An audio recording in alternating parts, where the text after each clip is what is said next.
Got a bag opened up, got a bag opened up, and I'm pulling out weed and rolling it up, getting my twisting on. Twisting.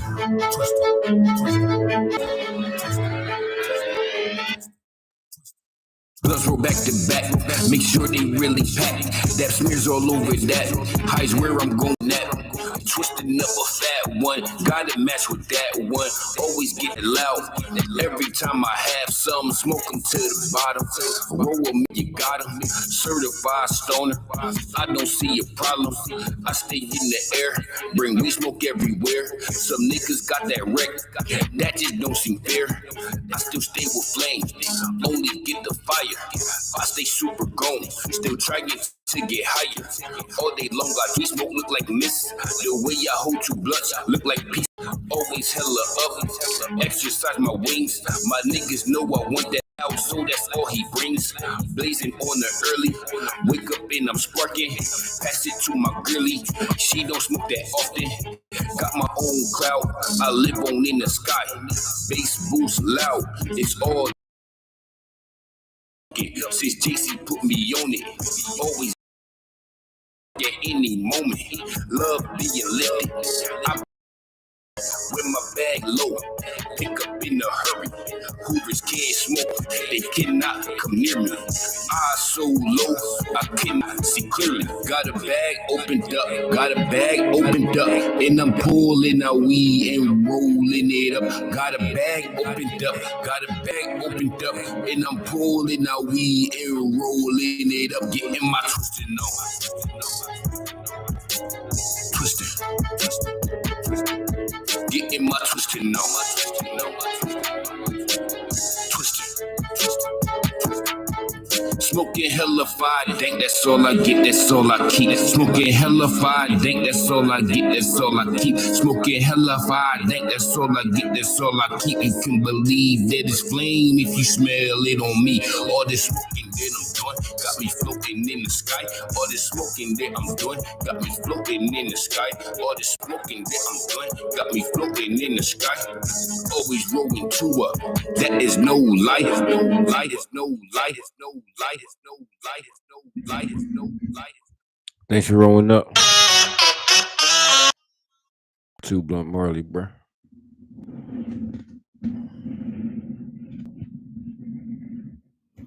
Yo. What's poppin', peeps?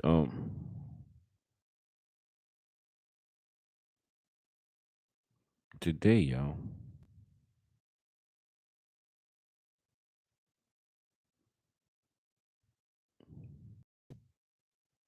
We gonna be checking out this old story and shit. I don't know when the fuck this joint's from. But yeah, that's what we about to do. About to roll me a spliff. Got this raw paper. You see me just cut a piece of this grabber. Got my dank already in my grinder. Let's jump in here, bro. This is a story of Ray Fu Edmonds, the $300 million man. I never heard of Ray Fu Edmonds, but let's see what's happening with Ray Fu Edmonds, bro. Accused cocaine pusher and his gang, a case that illustrates the perversion of the American dream of success in neighborhoods scarred by poverty and challenges the ability of the overburdened U.S. criminal justice system to break the circle of violence, corruption, and addiction. Rita Braver reports. The so-called Ray Fu Edmond gang arriving for trial. Massive. Okay, so on, Ray Fu Edmond gang? That shit was a gang? Ray Fu Edmond had a whole ass gang. Oh, what's good, Wiz? Yo, shit, the fucking main channel, bro, they gave me a strike. They gave me a strike on one of my old reviews for a Roken mini battery, bro. It was a battery for a vape cartridge, and they gave me a strike. So that channel, yeah, I can't post on that channel for 3 days. When I get now, I mean, everything open over there, you know what I'm saying? It's I'm gonna let everybody know that this one is the backup. You know what I mean? Where I do well it's only one because I mean the strikes how they happen is they'll give me a strike and then it'll be so many days, like it's 90 days. If I go 90 days without getting another strike, now I mean that first strike will disappear. So that's what happens and shit. They'll strike a video, now I mean it'll go 90 days, it'll disappear and shit. And then you know what I mean, then the next one to come, it'll disappear. So it only adds up if I get like as long as I don't get another strike before August, you know what I mean, I'm smooth. That one will disappear. And then you know what I mean, I can sit on another one and it'll still be another week if they give me another one. What I'm gonna have to do is I'm gonna have to probably some of that shit. Unless some of that shit sit it over on the Patreon. Or like since I just got monetized, um the membership, know what I mean, joints just came through. So now I mean there's a join button over there now. I can put a lot of that shit over there and hopefully now I mean it'll stop that shit from being able to be flagged because it'll be behind the paywall. That's like kind of like the only kind of thing I can do to kind of like salvage that shit. Other than that, I'm gonna have to run everything from this second channel and shit and try to like yeah, just in case that thing goes tits up over there and shit.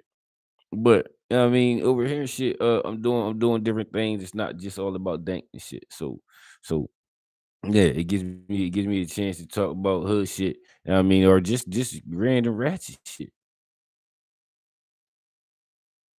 Well, shit. I don't know how. Like, I guess because this is the second channel to my main channel, they let this one go live. I don't know. I don't know. Um, this joint just yeah, I just jumped on here earlier in the week once that other one went down. It was like, fuck it. Okay, they let me stream over here. I'm gonna stream over here. And just now I mean build up content over here until they free me. Then what I'm gonna start doing is I'm gonna start doing a stream for the weed channel and still doing a stream over here where I can now I mean sit back and just sit back. I mean I'm still smoke, but I'm gonna watch some of these joints and shit and kind of like get commentary while you figure out. Know what I mean, shit like the Rayful Edmonds gang. I ain't never heard of this shit, bro. So you know what I mean. Let's learn some shit together. Security all around the federal courthouse in Washington, D.C. Hey, right there. I'm For telling what the U.S. government claims is a case that illustrates how new and violent drug networks are springing up all over the country. They're bringing death and destruction to children and to families and to entire communities. The gang, allegedly led by 24-year-old Rayful Edmond, reportedly sold 1,700 pounds of cocaine a month. Bought Yeah, that's a lot of fucking cocaine. 1,700 pounds of cocaine a month. Oh, and this nigga was what? They said this nigga was 24. When is this? 89, 97. I guess in the 80s and shit. In the 80s and the early 90s, it was kind of early and shit. Well, Wiz, what I've been trying to do, right? What I've been trying to do on the weed channel and shit is react to weed content. The problem is I don't I don't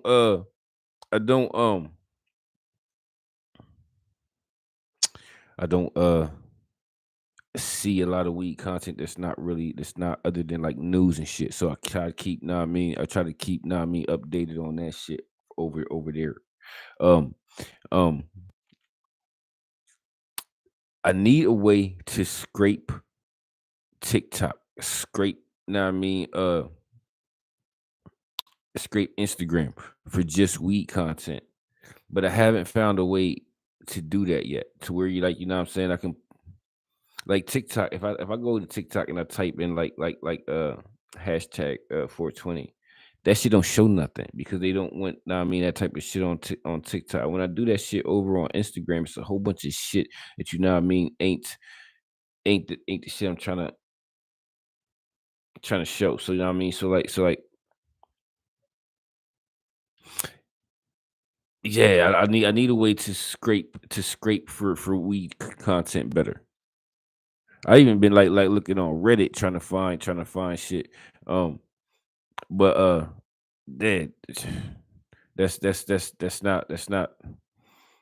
where like I'm getting a lot of videos for. But I got a better idea.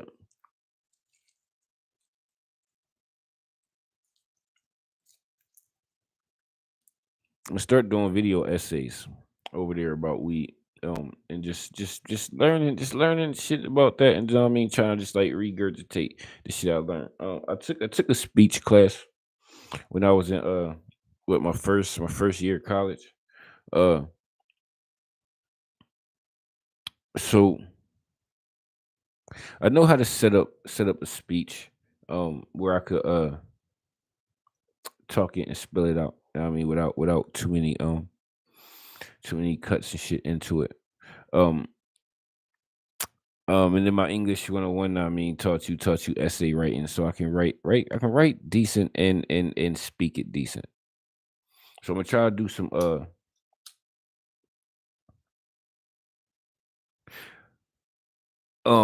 well, see, the thing about strain content for me is I buy my weed on the black market.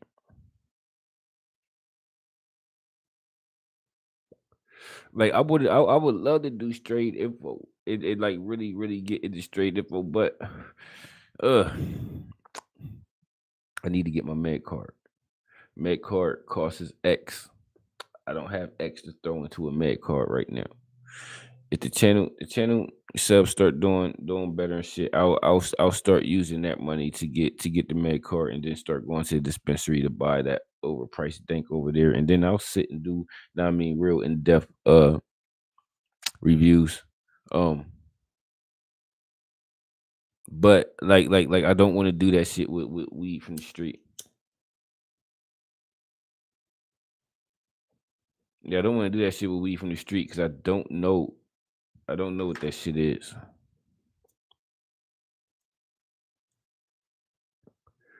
At least from a dispensary and shit, I could get a jar that says this is that. So you know what I'm saying, when I film it opening up, it's going to be opening from a sealed container. So you know that whatever in that container is exactly what's on that thing, versus me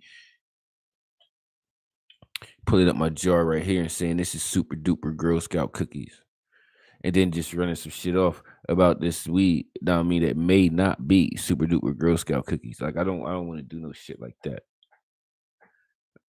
Yeah, I try not to ever do no shit like that. Present some shit as something what I don't know exactly what it is.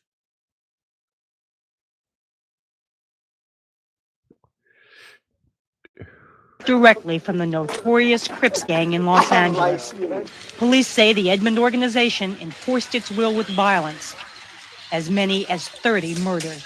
It takes a lot of guts to get up on the witness stand and testify against someone who is alleged to be as violent and as dangerous as Rayful Edmonds and his group. You say Rayful Edmonds gang was an offshoot of the Crips.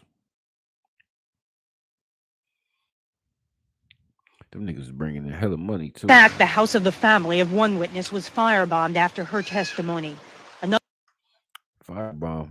What's firebomb? Is that a Molotov cocktail? Is a firebomb a Molotov cocktail? I thought that was the shit that the mob was doing. Like the mob was doing to like restaurants and shit that they was trying to claim insurance on or some shit. Another key witness has refused to testify. Jurors are under 24-hour guard. Their names are kept secret. The whole trial is conducted behind bulletproof glass.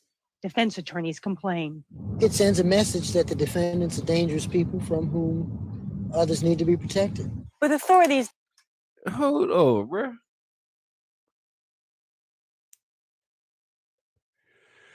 The defense attorney.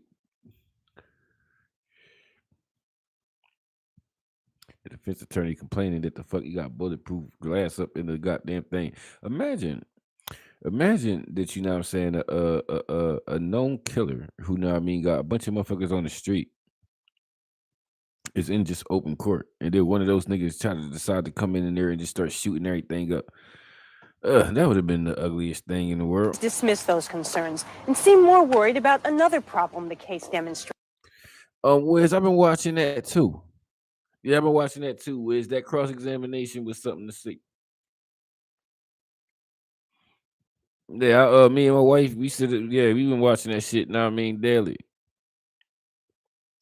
That shit. I'm hoping Johnny comes with the W. Yeah, I'm hoping he come with the W. Even if he don't like necessarily wins his 50 million, she doesn't automatically win. Like she's trying to get a hundred million from him for like I mean some countersuit shit. But even if he don't get his 50 million, she don't automatically get her 100 million. So if anything, they gonna most likely just break even and shit. And then I mean at least he got to tell his side of the story to the world. I think he'll be fine. He'll be fine and shit after that. He might even fuck around. Get another Pirates of the Caribbean movie jumping up. What happens when accused criminals like Rayful Edmond become heroes in the community? Actually, he wasn't really the selfish type person. He used to, like I said, he used to take the kids out, get them a little money, take them to McDonald's and stuff like that. Young people are flocking to the trial. We wasn't real close, but he was a friend of mine. As you know, he waved yesterday, and I'm just showing my respect by being down here. I think what most of these young folks are seeing is someone like them who has become very successful in a society where some people, or most people like them, don't have much of a shot at success. Money, the government says drug money, has turned Rayful Edmond and his family into celebrities.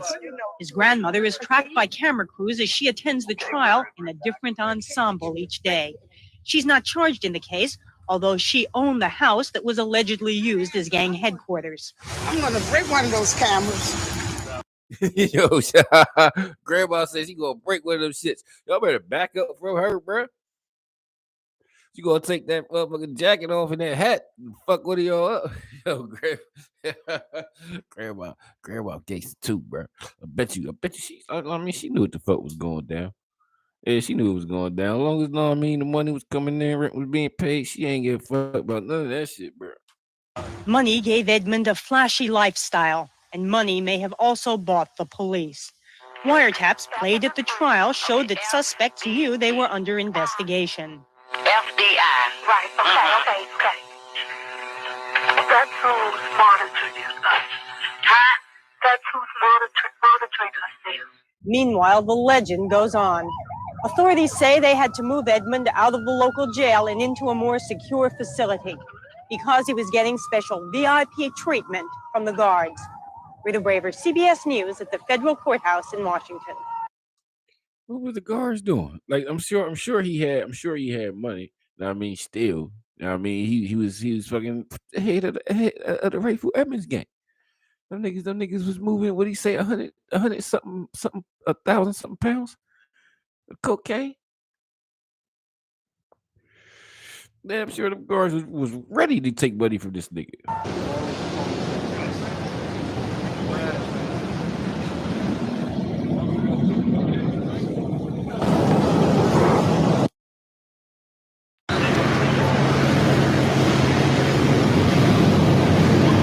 See what that nigga have on? Even got an M16 this nigga got, bro. That's a federale? That's a Marshal, U.S. Marshal. You say you got some granddaddy perk. Okay. So you know what I mean? It's like graffiti. No, nothing be like graffiti. What's that? Like tribal lettering that just say granddaddy perk. And that's from what is it? Richardson's Reservoir. That's not what they call it. Richmond's Reserve. I'm gonna have to come up there, Wiz. I'm telling you, Wiz, once this shit really jump off and shit, when we start really stoning across the country, I'm coming over there. Richardson's Remedies. I had that shit wrong as fuck, bro. I would have went up there, bro. Where's Richmond's Reserve at? Dude, like, who the fuck is that?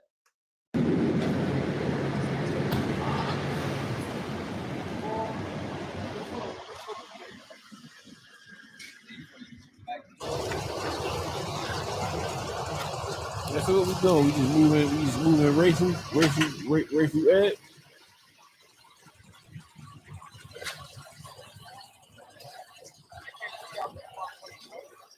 went through all that shit to transport this nigga. Like how wild was this nigga? Like they going through a lot to move this nigga around. Had this nigga in the whole ass elevator.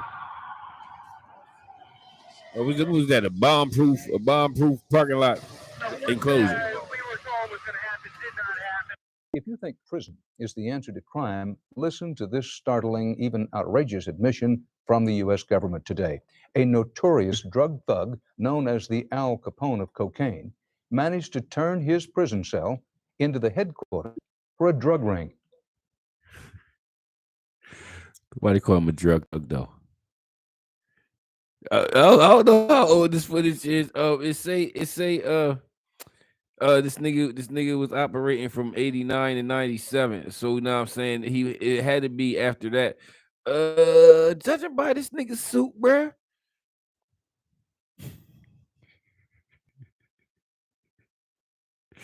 Judging by this nigga's suit, what is this? 99?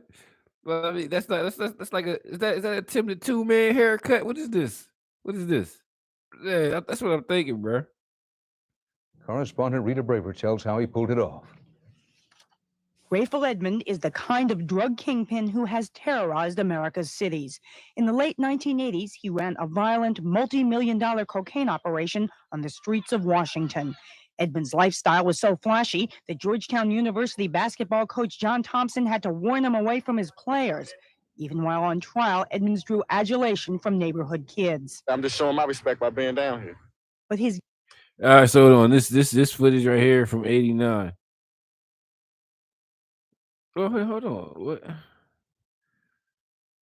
All right, so this all right. gang was so murderous that juror identities were kept secret, and Edmond was sentenced to life in prison without parole. Yet today, federal officials revealed how from the very beginning, taking advantage of prison privileges, Edmond operated another huge drug ring right from inside the federal penitentiary at Lewisburg, Pennsylvania. Rayful Edmond, despite his incarceration, was continuing to deal. Eric Holder. Wasn't that one of Obama's niggas? Cocaine using inmate telephones, visitation privileges, and mail privileges.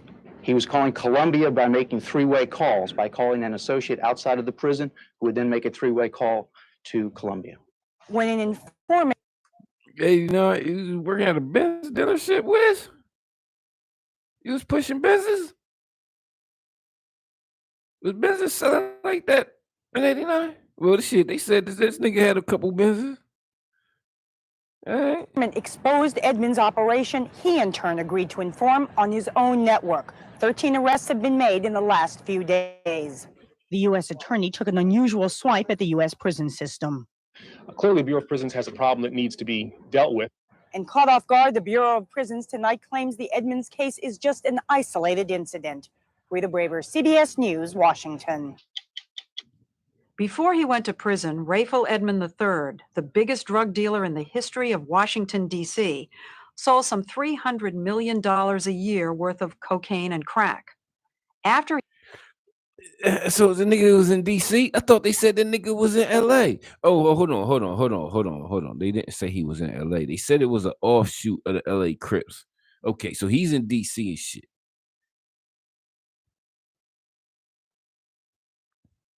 Oh shit, that's dope. So somebody pulled up with a station wagon. And now and then by a Benz, you drive the station wagon back home? he went to prison, he sold even more. Right here behind the concrete walls, steel bars, and locked doors of this maximum security federal penitentiary in Lewisburg, Pennsylvania. Following his conviction as a drug kingpin, Edmond was sentenced to 2 life terms without the possibility of parole. Get a nigga 2 life terms. Ain't life though. Ain't life 25 years? Like if they say you got life without parole, ain't that 25 years? or is that you die? For some reason, I'm thinking it's just 25 years and shit. Oh shit. Okay, so like you know what I mean. So okay. Somebody be like, yo, my goddamn transmission or some shit's fucked up. You know what I mean? Y'all go pick it up, bring it to the joint in like a tow truck, and then go drop it back off at the crib. Oh, that's dope. Yeah, that's a dope service for Benz and shit. I mean, I wish my goddamn Dodge had that fucking service. I had to drive and fuck around, try to find a goddamn place for that motherfucker. But within just days of his arrival, he was back in business. He was dealing drugs right from his prison cell. Just about everybody inside the jail in some way, shape, form, or fashion is dealing in drugs. So this is that nigga? That's Rayful Edmonds? Those small little dreadlocks? Either directly or indirectly. He was caught and 2 years ago struck a deal with the feds. Ever since, he's been telling them exactly how he pulled it off. Tell me what drug. So hold on.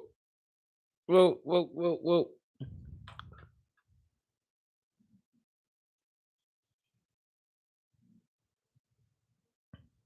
So life, all right. So life without parole just means that life with parole means you gonna be forever on papers. When you get out, without parole means you just dying in that bit.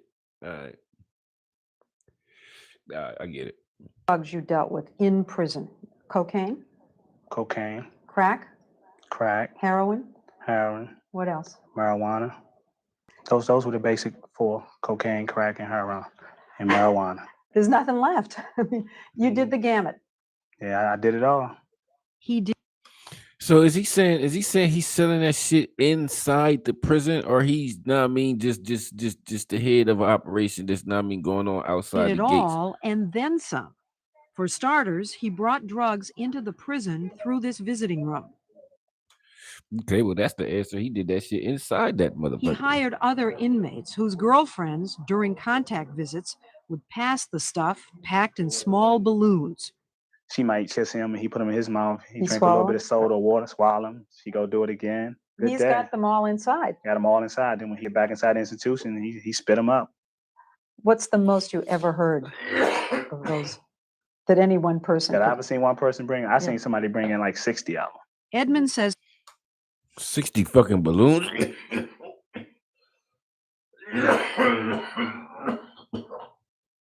What the fuck?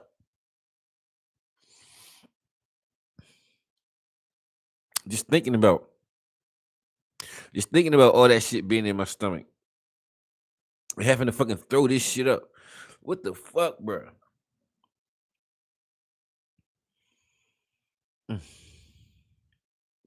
Oh, Wiz, we might have to look him up and run his story down on one of these too. as prison officials know this goes on. It keeps the jail mellow.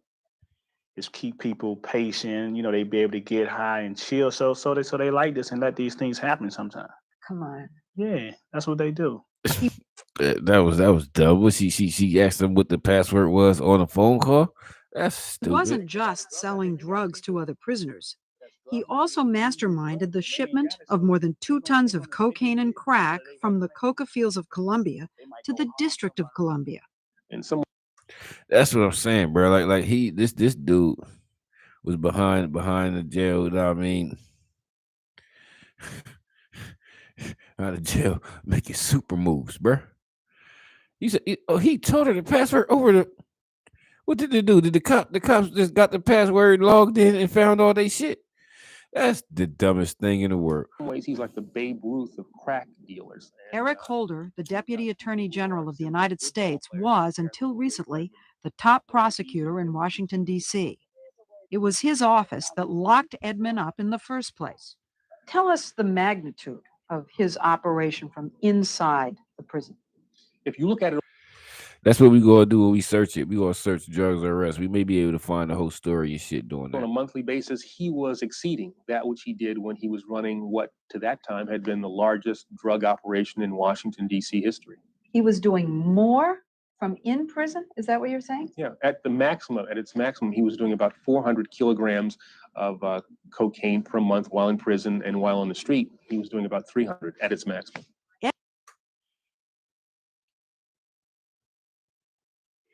So he went to jail. Start moving 100 kilograms more than what he was out. This nigga, bro. Like, you can't stop him from selling drugs. You can't stop him from selling drugs. Edmund says it was easy to do from behind bars. I think it's much easier than when you're on the street. This nigga, bro. This nigga got in jail, got way more connection. I bet you that's what happened. He got in jail, got way more connection, was able to make that shit, make moves easier. Because then in jail, you ain't got to worry about going nowhere. Like, you don't got to move yourself. Like, this nigga just got to sit down. Easier than on the street? Much easier, because you're right there with the people that have direct access to the narcotics that you need. Colombians, Cubans, Mexicans. All thrown in together. All thrown in together. Thrown in with criminals like Osvaldo Trujillo Blanco, or as Edmund knew him, Chicky, a convicted drug felon. He had a high-profile case. I had a high-profile case. So, we were just wanting somebody to introduce us. We was waiting for a person to come along and say, this Chicky, this Ray. And we just gonna go from there. It was right there. What else? What else could we do? Right, bro. You got two motherfuckers, bro. Somebody who got access to the shit this nigga need, and you got nigga that that needs that shit. You get these two motherfuckers together in any place. Eventually they gonna connect, and moves is gonna be made. It's right there. Chicky is cocaine royalty, son of Griselda Trujillo Blanco, better known as the godmother of the Colombian drug underworld, and a founder. This motherfucker, bro, got to jail and met the ultimate connect. Like, you can't get a better connect than that. Besides, Pablo Escobar himself and shit. Founding member of the notorious Medellin drug cartel. Does it make any sense to put the biggest guy from D.C. and someone from one of the largest cartels in Colombia in such close proximity? You'd know it would be inevitable that they'd come together. No, I'm not sure that's true. I wouldn't make that assumption. I would think that Eric Holder.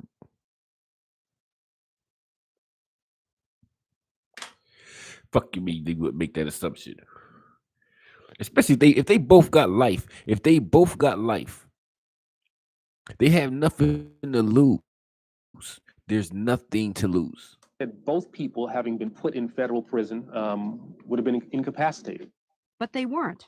A year after Edmund met him, Chicky was released and returned to his horse ranch in Colombia. And so hold on. So Rayful Edmund gets life. This nigga gets X amount of years with only one year left when they meet.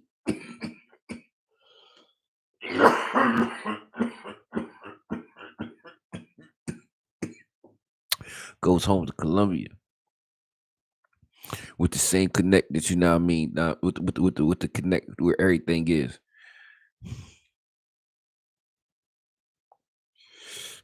That shit was meant to go down. And that's when business really took off. So how did you pull it off? I mean, you were doing pretty serious and impressive deals. Oh, yeah, From inside, I love maximum security penitentiary. Maximum security. Specifically, how did you do it? He's about to tell her that? He's about to tell her that on camera?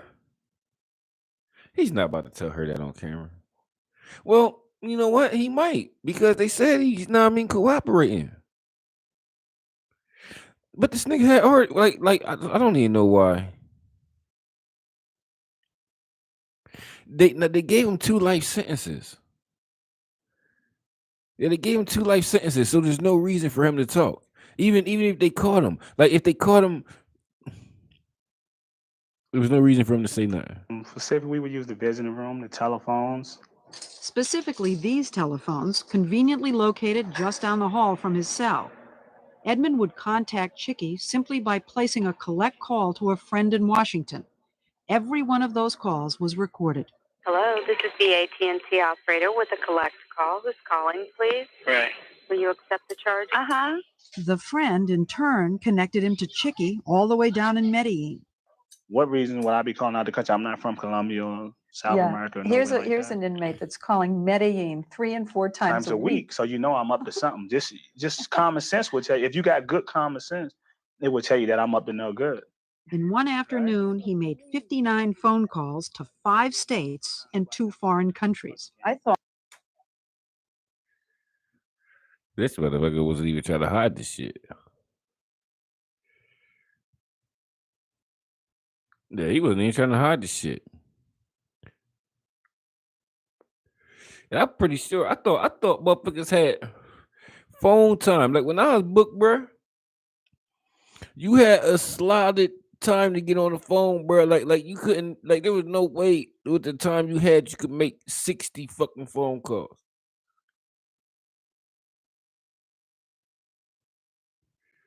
The feds is different though. thought that we listened in on their phone conversations. I thought that when a guy makes a phone call, that the prison kind of knows what he's talking about. All the phone conversations, all the social phone conversations are recorded, but not all of them are monitored. Now, does that make any sense? Well, it doesn't make any sense except for the fact that they don't have the ability to. There's simply not enough people to listen in on all of the phone conversations that all of these prisoners have. And the prisoners know that. They count on it. Oh, I'm sure that's true. But Edmund says he and Chicky weren't taking any chances. They spoke in code. Remember, he used to live in 18th Street. Yeah. He was going to move to downtown to 16th Street. Yeah. When he made that statement to me, he was letting me know that the price went down 3,000 and went from 19th Street to 16th Street. That was dope. That was a dope way to do that. Automatically knew what he was talking about. Edmund used an entirely different code when he spoke to his distributors back in Washington, D.C. Believe it or not, he used Pig Latin. You want to hear a little bit? Yeah, I want to hear what he said.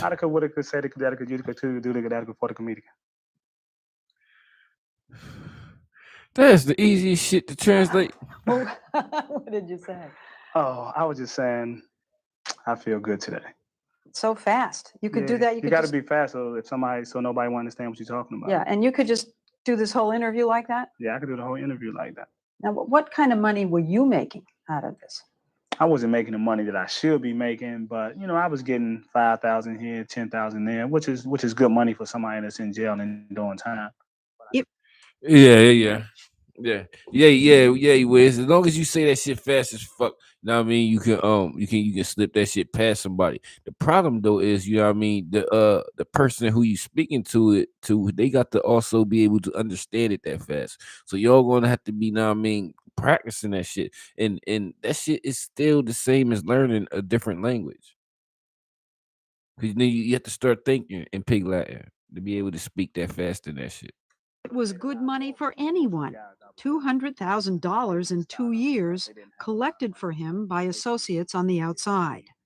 But the money flow was disrupted when Chicky was gunned down in a Medellin nightclub, but only temporarily, because Edmund quickly struck up with another inmate, this time from the Cali cartel. Freddie. God damn, so he in there and this homie down there gets bucked. That's crazy. But again, he's in the feds. So yeah, it was only a matter of time before somebody else, you know what I mean, with the connect showed up. And I guess it was this dude. Now I don't know which one it is, if it's this older dude or this tiny dude. I'm thinking it's the tiny dude. I'm thinking they booked the tiny dude, and I mean he's the one that hooked up with Rick. Aguilera was serving 60 years. Oh shit, no, it's the old head. Oh shit, I was wrong as fuck on that. No parole. How many years they say this nigga was doing? Cartel. Freddie Aguilera was serving 60 years with no parole, just a cell block away. That's not life. Like if you give a nigga 60 years and you hook up with another Colombian. Yeah. Like I told you, the temptation, you got people every day, different people coming to me trying to hook up drug deals. And this is something that I can do and I know how to do. So it was just hard to say, no, I don't want to be involved in it when I can just say, okay, let me set this deal up and give me a quick. Yeah, 60 years no parole. That's crazy. Because you're gonna have to sit there every single day of that.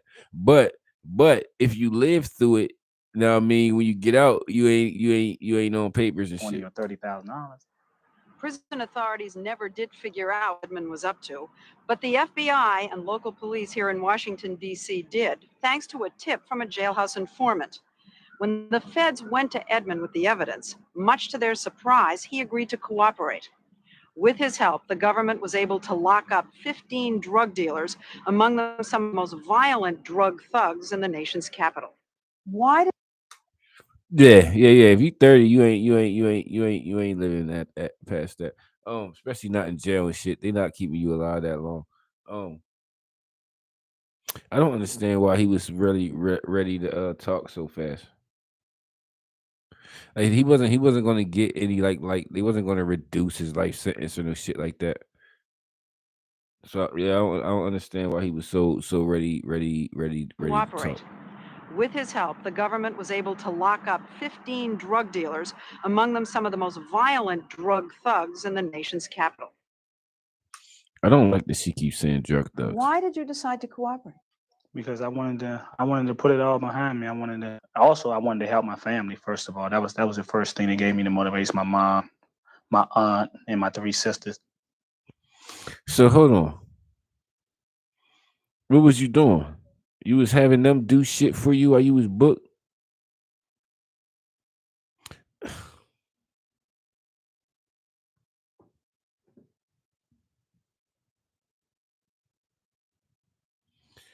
What I think he's doing is this nigga's book. He's getting shipments from Colombia or whatever, and he's sending them shits to his mom's and his sister's crib. Which I hope that's not what's happening, bro. I hope that's not what's happening. That you know what I mean, that's the reason he would have to be trying to save them. Because His mom, his sisters, brothers-in-law, and others were all in the family business with Edmund and are all serving time. His mother and sisters are together at the Alderson prison camp in West Virginia. The feds told Edmund they would not recommend a sentence reduction for him, but they agreed to go to bat for his 56-year-old mother, who was sentenced to 24 years in prison for her role in Rafel's drug enterprise. what was she doing? Was she just like the money? Like I don't believe mom was out there gunning niggas down. That's my mom. And I love her, so when I miss her,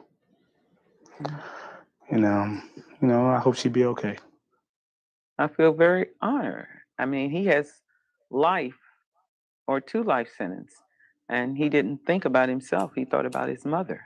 Constance Bootsy Perry is the unlikely matriarch. Bootsy.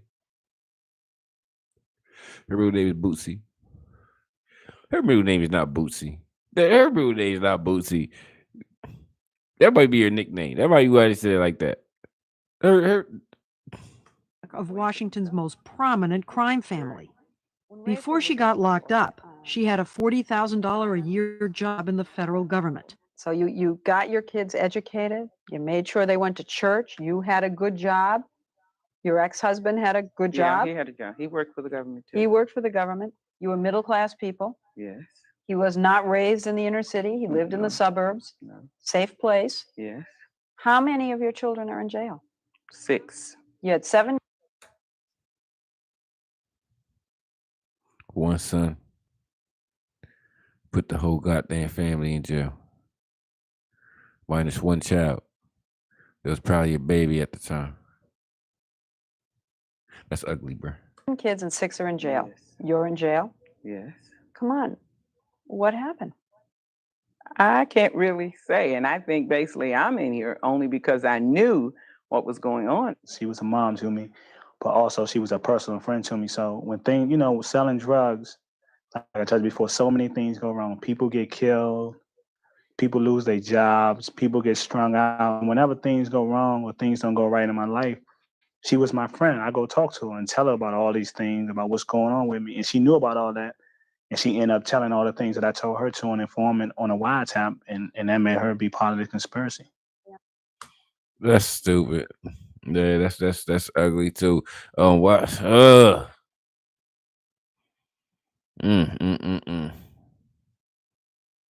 the collapse of this is ugly, bruh. The way this is going down is ugly. Well, it was more than that. Bootsy admits she once counted her son's drug money, and she accepted a car, a house, and other gifts purchased with his drug proceeds. So the fuck what? Like why? Why do they make that shit? Why do they make that shit a fucking crime, bro?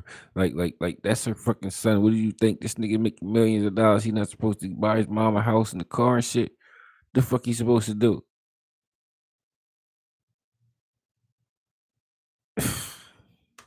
My mother always wanted a nice big house, you know, so I wanted to be able to buy that for her one day. She always wanted a Mercedes. I wanted to be able to buy that for her. When Edmund was a child, both his parents sold drugs. The father, allegedly heroin. Bootsy says she sold diet pills and admits she sometimes had Rayful handle the money. What do you mean sold diet pills? So diet pills. What the fuck is a diet pill? Like Fat Burner X? What? But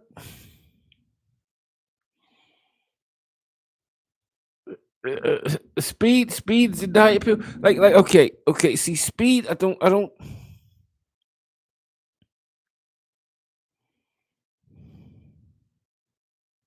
don't get that, bro. I thought speed was some other shit.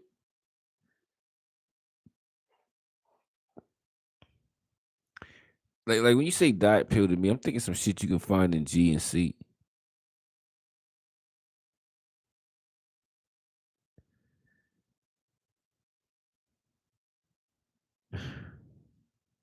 What was the idea? That speed would make you run off the fat? Is that is that why them shits was called diet pill? What, bro? Yo, that's weird to me, bro. But she blames his friends for getting him into the drug trade. Hold on. Nah, mom, you're not allowed to do that. Nah, mom, you're not allowed to do that. Yeah, you're not allowed to do that. You and your mom and dad was selling drugs. You gonna blame his friends? What? And then you said you let this nigga count the money. What? What you mean? Come on, moms. Come on, moms. Let's be realistic. Let's be realistic about the shit. If we gonna do the shit, we got to do the shit 100%. We can't be fucking around. Both his parents sold drugs. The father, allegedly heroin. Bootsy says she sold diet pills and admits she sometimes had Rayful handle the money. But she blames his friends for getting him into the drug trade. He saw the fast money, or he saw them driving big cars, and he said, "Hey, man, how did you do this? How did you get this?" You know? The money. Yeah, and the money, or greed. Just say greed. I'd say greed. This is your watch. Yeah, it used to be my watch. Used to be your watch. Yeah, the government now has this watch. Yeah, the government own it now. How much did this watch cost? Oh, close to 100,000. Was this typical of what you would buy when you were? Typical things that I would buy when I was home. Well, you were fancy. Yeah, I was real jazzy. Yeah, I like try to have a lot of class. Did you wear a lot of diamonds on your No, fingers? I wasn't. I just had 1 carat. I just had a 10-carat diamond ring, Oh, a 3-carat for my ear, and just a diamond chain that matched the watch. very simple. Yeah, just simple but stand out. Today, he's trying not to stand out. So the feds have put him in a little-known witness protection program for convicts. He lives under an alias in a different prison where it's hoped those he betrayed won't find him. But if they do that for niggas, you can be you can be in federal custody, locked up in witness protection at the same time. I mean, I guess he would need that shit because I'm sure there's a lot of motherfuckers who want him. Nah, me no longer walking around. Especially if you know what I mean, he done sent 15 other niggas up. You know what I mean? What they changed this nigga name? They probably just changed this nigga name and move him to Alaska. See what we gonna do? I mean, you done gave us that. We gonna change your name, move you to Alaska, where you know what I mean. All the other niggas is, and that's where you gonna be at. I mean, long as you don't tell nobody, you know what I mean. That's you. This is your new name. You can sit up here and I mean, do your 2 life sentences. If he's hiding out, why is he talking to us? He says he wants the kids in Washington, D.C., who see him as a hero, to know that what he did was wrong. A lot of my friends from my neighborhood lost their lives because I brought drugs in the community. You know, the Crack people babies? dying. Crack Yes, babies? some babies probably was going. Crack babies. Why was she so fast to say? Why was she so fast to say crack baby like that? Why do you want him to admit? From crack because of me. Yeah, I feel bad about it now, but back then, you know, I was just thinking about the power. We tried to ask the Bureau of Prisons what they're doing to prevent prison drug dealing, but they refused to comment. So we asked their new boss, Eric Holder, who has not yet had a role in making prison policy. As a result of the Rayful incident, a task force was created to really look at the whole system and decide what we could be doing. It's been 2 years since you first found out about this. Not you, I mean the Bureau of Prisons, the government, the Justice Department. It's been 2 years, and from what I'm hearing, the problem really has not been fixed yet. I think that's right. You're saying that it's remotely possible that as we're sitting here, somebody in some prison's making a phone call and setting up a drug deal somewhere. Yeah, I think that's remotely possible, but I think we're also going to be remotely possible. That's just happening right now. And this shit is what 97. So yeah, that shit did not stop. It probably didn't even slow down at position all. real soon to say it's not possible. Do you think that's going on today, right now? I'm quite sure it is. Yeah, people are sitting in prison making drug deals. Yeah, and they, you know, you sitting there, you have nothing to do, and everybody need money and they love money. So I'm quite sure that it's going on right now. In fact, the Bureau of Prisons may have made it even easier. When the FBI began its investigation of Rayful Edmond, there were 3 phones on his cell block, and inmates could use them every other day. Today, there are 4 phones, and prisoners can use them every day.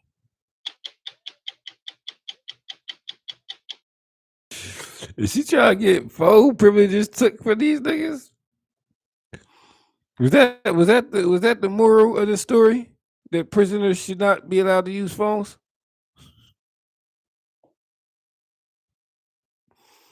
It sounds like that might have been that might have been the wrap up, or it might just be me who took that as the final say. Yo, this channel it's gonna be the backup. I'm posting shit over here daily, like I'm bombing this joint right now to get the content up and yeah, just you know what I mean, get the presence for this channel up. So I'll be hitting this channel live every day for the next couple of days. Once I get the other channel back free, they were just gonna work both of them. Mahala, bro. Flat.